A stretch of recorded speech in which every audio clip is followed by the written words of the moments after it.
Between Sukkot and Pesach, after the afternoon service on Shabbos, it is traditional to say Psalms 120 through and including Psalm 134. They are collectively called the Shir HaMa'alos, literally a song of ascents, because all of them begin with that phrase.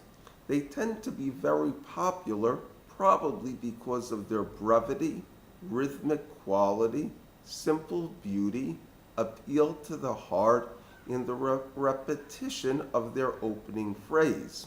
The custom is brought in the Shulchan Aruch, which explains that it is a common practice to have a class in synagogue between the afternoon and evening services, and on Shabbos, one should learn ethics of our fathers in the summer and say the Shir HaMa'alos in the winter. The Mishnah Berurah adds that a class with a speaker may run late and cause a person not to perform the mitzvah of having a meal in the afternoon on Shabbos. He does bring a story that the saintly Rabbi Loew of Prague, the Maharal, did in fact give a talk, but comments that because there are many people who will engage in idle chatter between services, and certainly it is better for them to listen to words of inspiration than to come to that. Similarly, the Vilna Gaon explains that because the winter days are short and the Shir HaMa'alos are short, therefore they are more appropriate than something that could be lengthy. Rashi comments that this group of 15 psalms was sung by the Levium as they ascended the 15 steps in the Holy Temple from the women's section to the Israelite section, one psalm per step. He then continues by referring to the following story from the Talmud. Rabbi Chisda was talking to another rabbi who was poring over old legends and asked him if he had heard the one explaining what the 15 Shir HaMa'alot written by King David correspond to. He answered, citing Rabbi Yochanan, that when King David was digging a well, the water in the depths rose up and threatened to flood the world.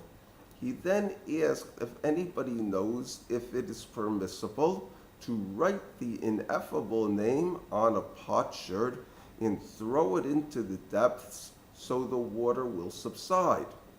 When nobody responded, David uttered a curse, saying that if there is anybody who knows but does not answer, let him be suffocated.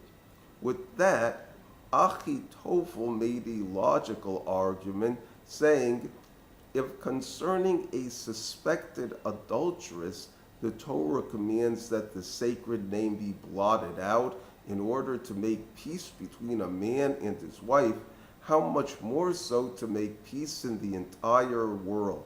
Therefore, it is permitted. King David then wrote the sacred name on a pot fragment, threw it into the depths, and the water sank 16,000 cubits. When he saw how deep the water had sunk, David thought it would be better if it was higher so the earth could be properly watered. He then said the 15 songs of ascent, and with each one the water rose 1,000 cubits, remaining 1,000 cubits beneath the surface. Uller remarked that we can infer from this that the surface of the world is 1,000 cubits. But we see that one need only dig a little to find water. Rabbi Misheshaya then reasoned that this is due to the high level of the Euphrates River.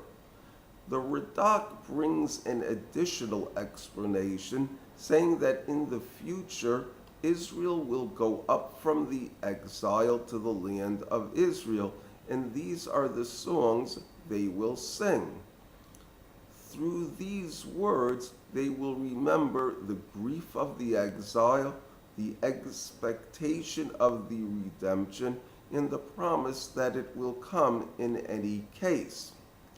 A person should eat their meals at a rational time, and the ideal time to daven, mincha, and mariv is around sunset. There are going to be times when sunset is not a good time to eat, and if a person is already in shul, they should spend the 45 minutes or so learning Torah.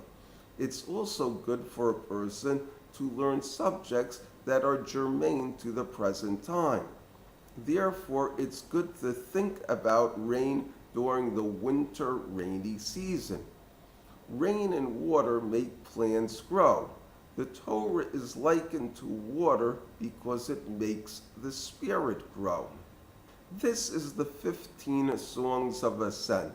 They start with a condemnation of quarrel, character assassination, the vain glory of war, and the pain of the exile.